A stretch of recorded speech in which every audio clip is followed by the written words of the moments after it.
All right, here we are, ladies and gentlemen. This is the Canadian Cannabis Podcast, episode 2. If you missed it on April 20th, 420, kicking things off back then. Tied up. It's been a few weeks, couple of months. I'm excited. If you've been watching my local channels, you know I'm pumped. In the house today, Jesse Lavoie of Toba Grown and Derek Snow, musical guest.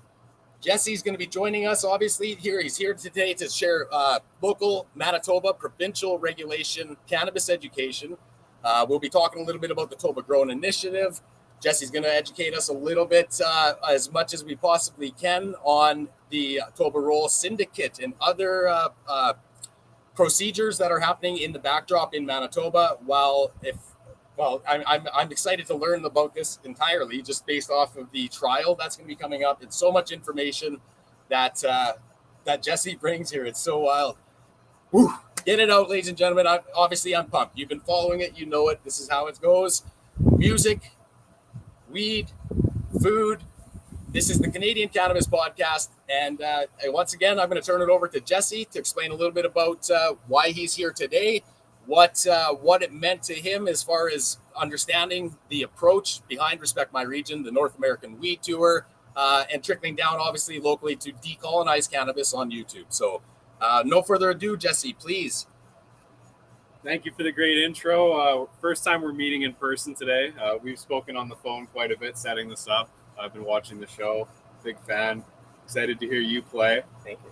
My name's Jesse Lavoie. For the last 2.5 years, I've been suing the Manitoba government, which is a province up here in Canada, and now I'm also suing the Quebec government. The reason for that is it's federally legal to grow 4 cannabis plants. So when cannabis became legal here recreationally, our federal government said you can buy weed and you can also grow up to 4 plants if you so choose.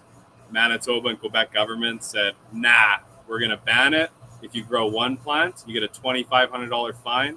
So they took something federally legal and just threw their own ban on it.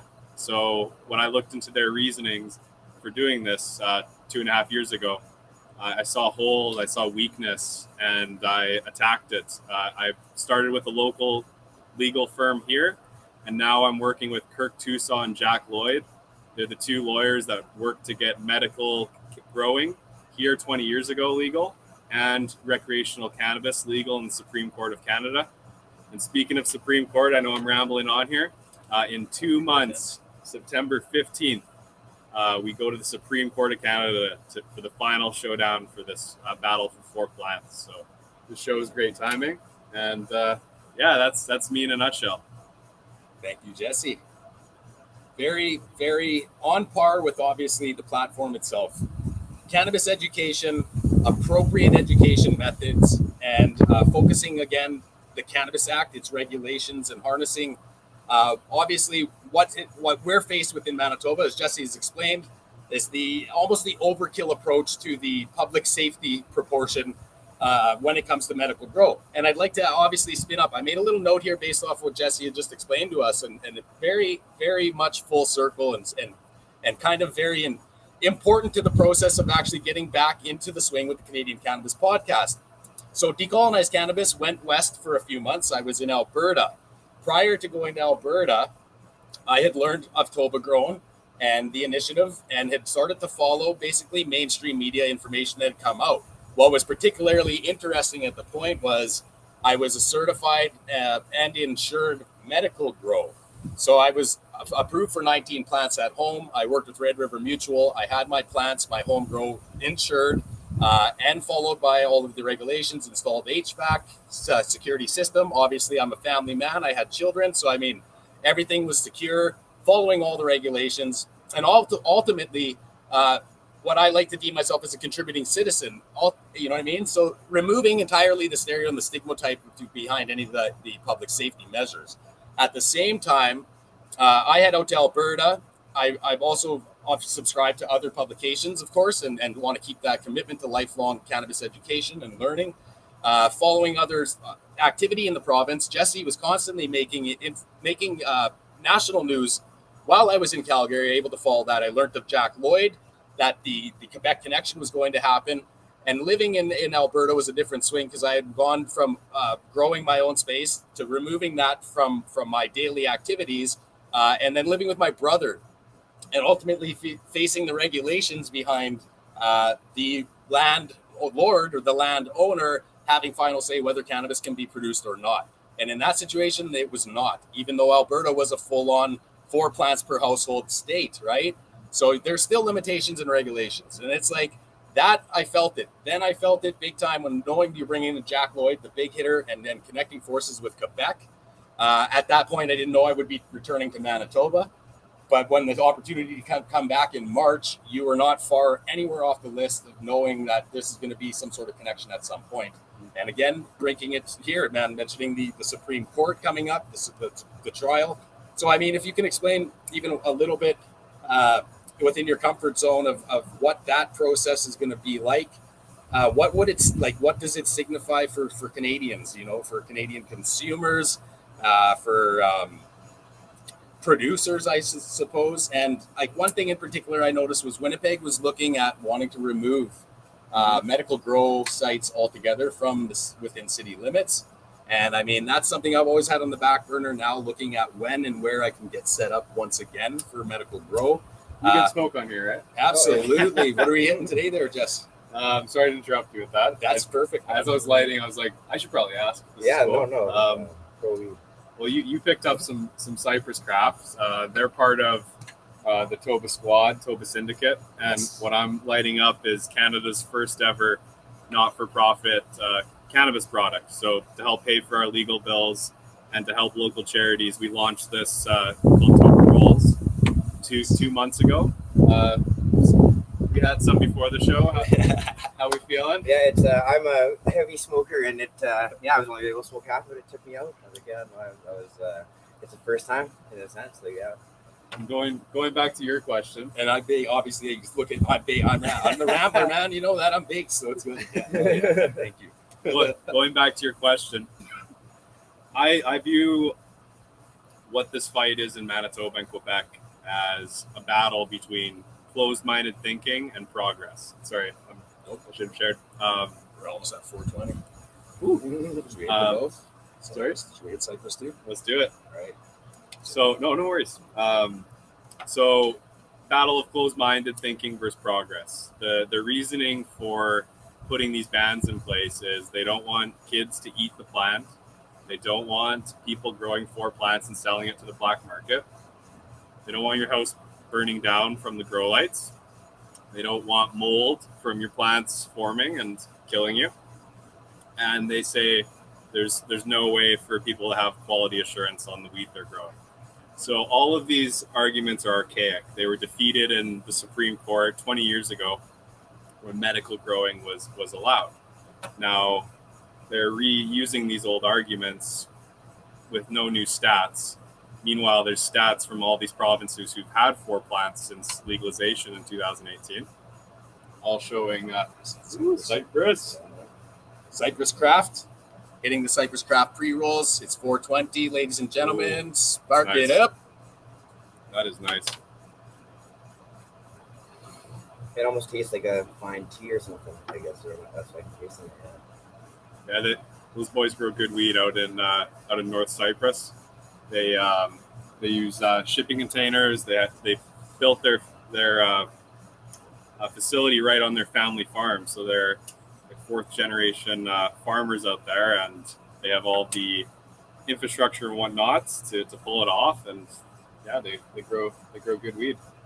The thing I'm seeing from our governments in regards to this fight is they're digging their feet in. They're preparing for the long haul. Even Manitoba is helping fund and sending their lawyers to the Quebec case to help win there and set a precedent they can use here. So it's like a real, no one's backing down, neither is my side. And we'll just throw down until the end, and hopefully we get a good decision. And what can people sort of do right now to sort of support this mission of yours? Just, I guess, buy as much of that as we can as well. That's one of the things, again. Well, that definitely does help the cause. Talking about it is very powerful. It puts public pressure on both the government and the judge is making the decision. Obviously, if the more people who want it, it's more lean that way. And just keeping fingers crossed. We've had our fight here in Manitoba. We're waiting for that decision, which is insane. You prepare almost 2 years for our May 2nd court date. We have 8 hours in court, and then you'll get an email between now and the next 6 months saying you won or lost. So that's like every day, every time I get an email, I'm like, did this one? Yeah. And then in Quebec, they're already at the end where they're fighting in the Supreme Court. So we're doing what's called intervening. Toba Grown is going to Quebec to assist the Quebec team. And I can't believe when I started this, now we're going to the Supreme Court in less than 2 months. It's a beautiful thing, man, and it obviously has not been an easy situation by any means. Start up to where you're growing now, and that's another thing I wanted to express, because in the midst of all that, while we have a brief time to kind of delve into the history of Toba Grown, the meaning of and direction of Toba Grown that way, mostly its significance to the actual Canadian cannabis industry now, and looking ahead at the international cannabis industry, and abiding it while the regulations begin to change as more countries come to legal states. I look at, can you tell us a little bit about that push and that transition of also, or the inclusiveness of having take the fight for the rights and be that representation for all Manitobans that's going to say hell no to status quo. Let's get rid of the stigma, let's get rid of the stereotypes, and also at the same time, while fighting through that portion of cannabis and all the myths that go with that, saying, number one, it's written federally, it's legal, and it's being done in other provinces, and these issues are not coming at hand. How important is the brand now, the to become a licensed producer, and the process of getting involved? Obviously, the brand marketing and that content creation, and which you're crafty, man. I follow you guys. It's great. I mean, the twist on things, and you see the loopholes, you see through the regulatory dividends and the regulatory setbacks, so to speak, the harshness right now as far as cannabis brand promotion goes. So I know in your short 20 to 30 second videos and your reels, you really get it out there, man. You get it out there that Toba Grown, you get the product and the brand, that it's quality, right? At the same time, you also demonstrate in between all of that, the education itself and the crafty ways to get that education out there, that, it's not that heroes villains, so to speak, as much as it is actually the majority of people are wanting this for real, so. But is that to become a brand, a product on shelves? How important was that to the Toba Grown initiative? What does that mean to you? Is it something that you'd always wanted to do as far as production goes? Is it just, is that realistically playing strategy in the cannabis industry game? So Toba Grown, when it all started, it initially was me who made the decision to sue the government, and since then, because the cannabis community everywhere is so strong, so tight, it's just snowballed. Like the amount of support we have, both through donations, through shares, through people just being there for us, through like shows like this helping get the word out. It's just been incredible. Toba Grown, the brand, we'll call it. I've been working in the cannabis industry for 5 years. My first job was helping start a distribution cannabis company called CanMart. And that's actually who distributes Toba Grown, at least before the syndicate was formed. So I myself, I don't grow. I don't have my own LP. What I do is I source quality cannabis. I go through tons of samples in a legal building. And when I found the lemon cream cake that's in these rolls, it was an instant decision.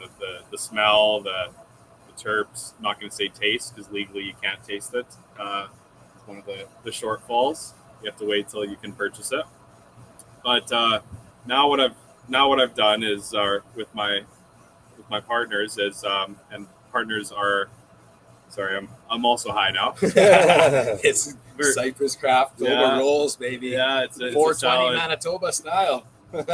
So Cypress Craft is one of the 6 Manitoba LPs that have joined forces with Toba Grown to put out a not-for-profit variety pack. So I'm going to have a half-gram joint from each of them in a single container, and that'll be a first for Manitoba.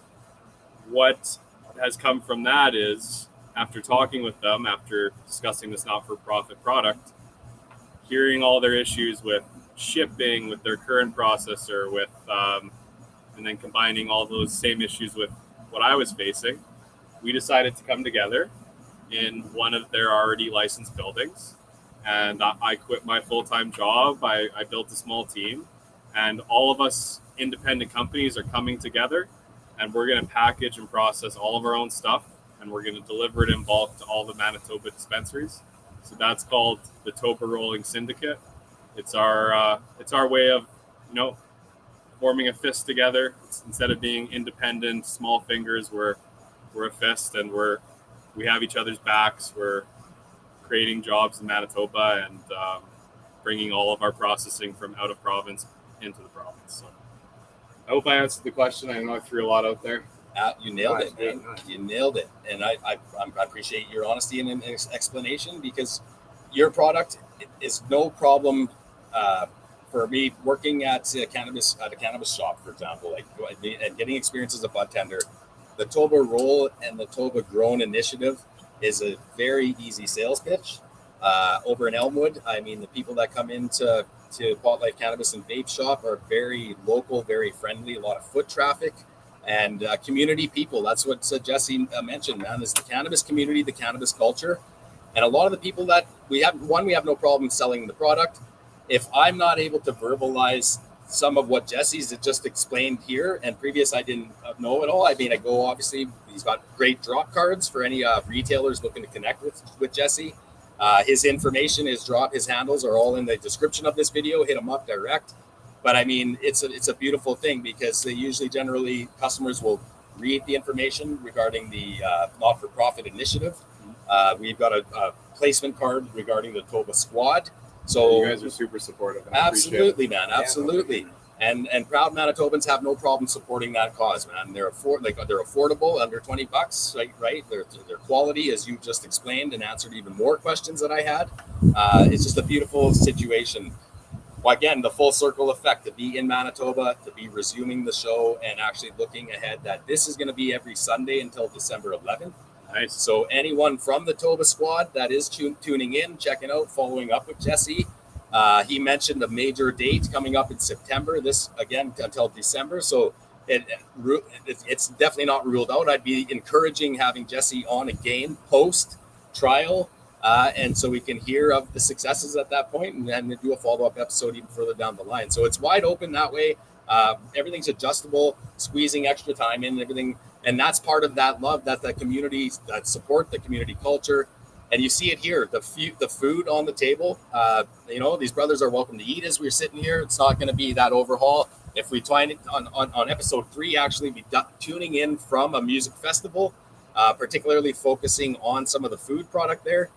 So expect that. I mean, that's where it's at. And then again, just a comment. The music. Comment on the community thing. Like, because we just have a weed store just right down the street here, like Jupiter Cannabis, and they're just the weed might be sometimes a little more pricey, but it's just worth it going in there for the people, because you just have a good conversation with them. It's like just talking to the local corner store people, the corner store people that have been wiped out in a sense left. And it's nice to have that band together, and just meeting you today, I just tell you're a good guy. Yeah. Oh, you guys as well, and Jupiter. I love Jupiter. They're good people. Yeah, for sure. Speaking of music, we hear a tune? Or is it too early? I can do a tune now. Man. It might be better now, just because Jordan said I'd be in the spotlight today, but I didn't realize the sun would be. Obviously, we're baked. I've lost a lot of water. If I pass it while I'm playing, that's the reason. It's not nerves I'm saying. Could be, or is weed. Yeah. What are you going to be playing for us today? Oh yeah, sorry. This is a cover song by the Tragically Hip. They are, which I have no rights to, obviously. But he's just a Canadian hero, like died actually.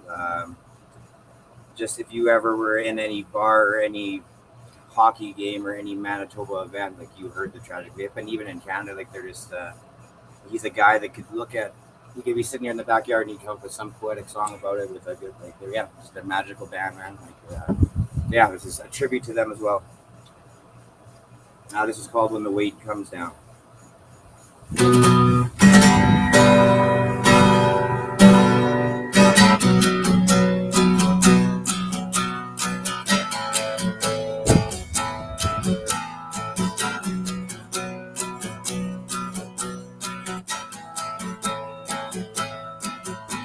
Afternoon, see a guy with rubies on his head, and he's shifting like he was dead, and he's chasing something she never said. On his way back home, when the weight comes down, when the weight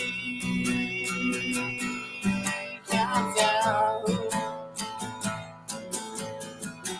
every night a girl who doesn't mind her ragged sleep, knowing someone soon is gonna grieve.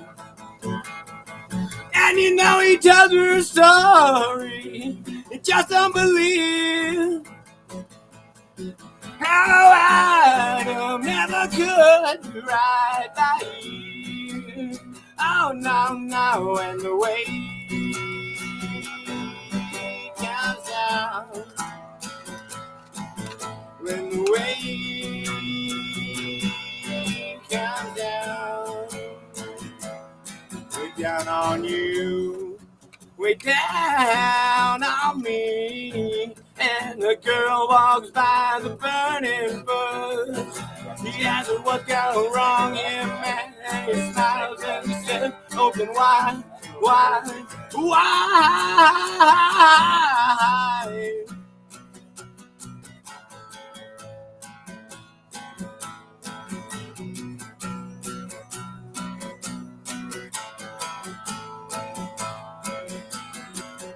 In my dreams, a candy-colored train comes through my door with a little girl I can't have anymore. And you know a letter washes up to the shore that I cannot read and I probably should ignore.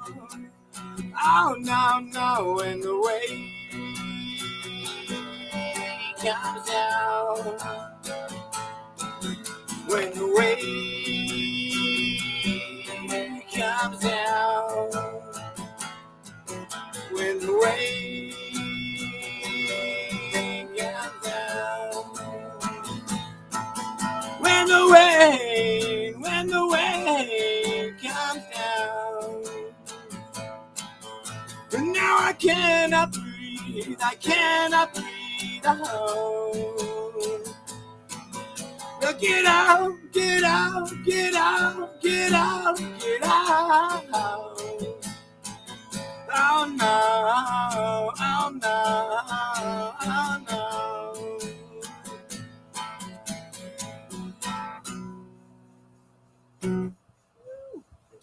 That was awesome, man.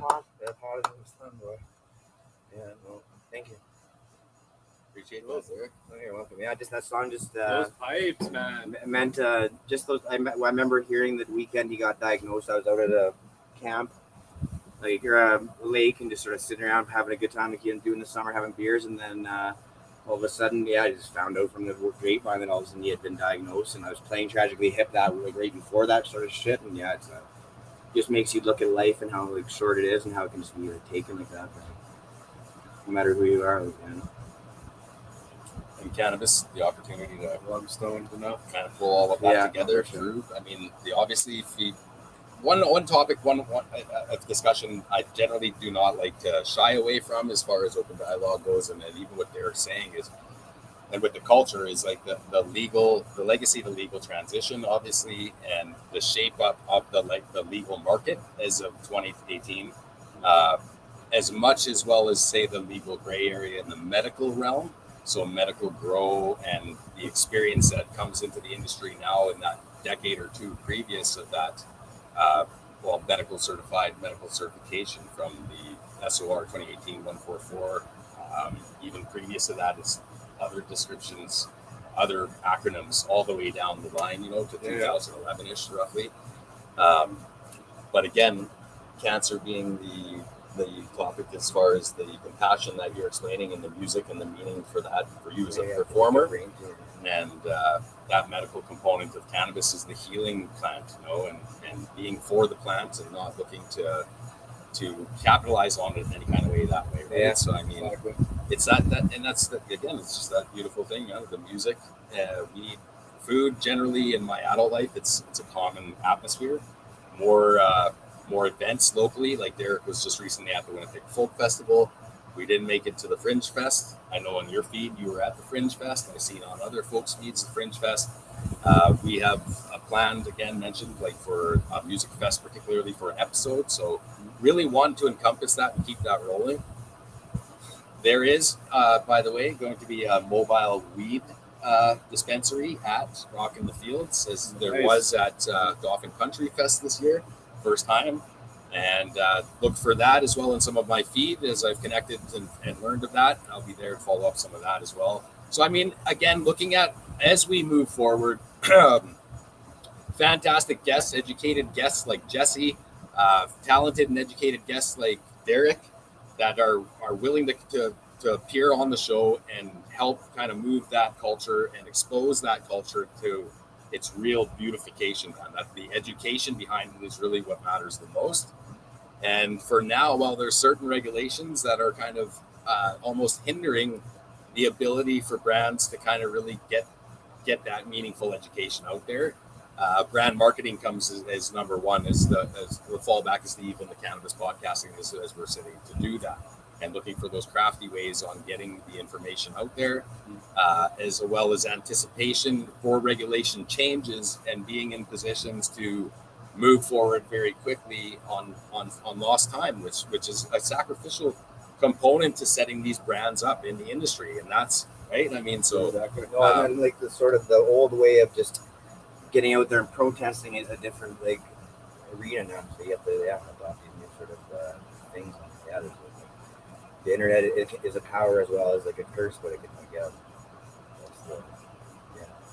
I mean, because finding out about you guys is sort of get new to this sort of always being a consumer, having to deal. I've dealt with the law myself in stupid sort of ways where there were just dumb laws where I wasn't doing anything wrong, but it's in the wrong place, the wrong time type stuff. I won't get into it, but it's and being able to have a voice for people like that. When you're alone, you're almost powerless. How did you two meet? Actually, back in the day, me and we're from Brandon. 30-year friendship here, man. Actually, brothers from another mother. Yeah. Sure. Really, we were Brandon sort of enemies from a different. I moved to a new high school, but he invites me to his table in the first class. We had the exact same schedule, and then we ended up becoming best buddies. And then we ended up moving to Winnipeg together, took university together and stuff. And then he ended up getting I found a woman that drew us apart from our dream. Basically.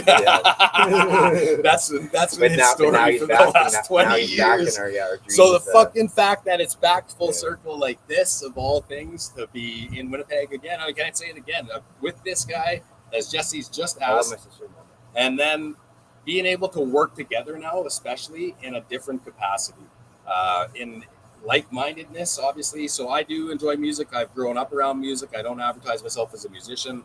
I do get very big sometimes, and I'm not shy to produce my own little videos of playing and singing, man. Big deal. But that is usually part of exactly. That's part of the platform. That's part of the music, weed, food, man. And that's kind of what people can expect to find as we grow together, where we go, wherever we kind of hit up any kind of events. And we're falling into the Respect My Region platform. So keep an eye on some big Manitoba events coming that we definitely are hoping to get in on. That allows us to expose the freelance cannabis and music and food journalism a little bit more healthy as far as getting the accreditation, man, which is important. So we have some education. We're looking to obviously build that reputation of what you can expect when you sit with us, whether it's personal, which is absolutely intimate and awesome, or we connect by through digital video. I mean, either which way, the opportunity is to share the education and get that word out. So I think today we've absolutely done that in a few different ways, kind of bringing that back as well. And just great, we're doing it in Manitoba. That's a beautiful thing. So I guess anything particular to what Manitoba growers that are definitely holding on to your case as a breakthrough opportunity, anyone that has misunderstood with the grow regulations as they stand medically or recreationally in Manitoba, and some of the maybe like the best piece of advice you can explain to someone, maybe even like myself, right, that is like just waiting for what our projection is going to be and like how that could all come about. And this way, if you're comfortable, even to kind of look at that as far as what we're building up for and what we're supporting you for, and that's what we got, man. We got a couple of brothers here rooting for you the whole way, so we'll be watching it. I really appreciate it, man. It's I appreciate all your supports, and ever since we started talking, you've definitely been at least a few times the first like on my stuff, and I love it. I love how engaged you are in everything, and appreciate you having me here. And as you can tell, I'm super baked, and I usually get quiet and awkward when I'm high, so I'm fighting through that. To answer your question there, the message I have is we built a strong case. We got experts to back our case with evidence, and we have the two most badass cannabis litigation lawyers fighting for us. I believe we won May 2nd, but until I get that email, I can't guarantee it. And it doesn't just hit the rec market; it hits medical growers such as yourself, people who want to become a medical grower, because in other provinces, you can get 4 plants going while you're working with your doctor to get prescribed, while you're waiting for licensing to come. So by the time you get all that done, even if you streamline it, it's, from what I hear, roughly a month still. You can have month-old plants that you can potentially start taking clippings from now that you have your 100+ license. Here in Manitoba, you can't grow 4, but you can get a license for over 100. And that's the closed-minded thinking that we're fighting against here. It's our legal bills just hit $95,000 just in Manitoba for this fight over the last 2.5 years. And that's just my side. There's the government lawyers, all their spending. Now they're sending money and assets to Quebec. I'm a pit bull when it comes to budgets. From what I see, they're just spending taxpayer dollars on this fight like it's nothing. It's just a shame. It's a waste of time, waste of money, waste of energy. But this is where I stand, right here. Yes, this is where I stand. Awesome. Yeah, no, I remember I got pulled over just with some stem in I think it had been in my car for a year. Some mom found it in my buddy's cabin or something, and then he said just we're gonna throw it out or something. And then I had to go to court, but then luckily right before I had to go, I see this sort of lawyer that used to come into my dad's gas station, and I'm like, telling him just go home, I'll deal with it. And I just had to stay out of control for a year, which I did, but it was just such a stupid thing that it was just what a waste of the court. Just process. Yeah. Well, gentlemen, I appreciate both your time today, Jesse, man, especially coming on over, agreeing to the in-house, the intimate sitting. Loved it. I think it's more natural. It's raw. We keep it legit like that. And appreciate all your time, man. Did you want to do the flag on video, or do you want to we can check that out after? Well, how about you sign it after this, and then when I come back on to talk about how we kicked ass in Supreme Court, I'll leave you with a little teaser for next time. The flag, we created it 2 years ago, and it was a way for me to get all the bud tenders in this province or almost all. I'm still working. If anyone who hasn't signed yet, we're at 500 plus signatures already, and that's a huge majority of the bud tenders here, and from supporters across the country have signed it as well. So it's pretty beautiful. That came into court with us on May 2nd, and it's coming into court, Supreme Court, highest level of court, September 15th. And next time you'll see it.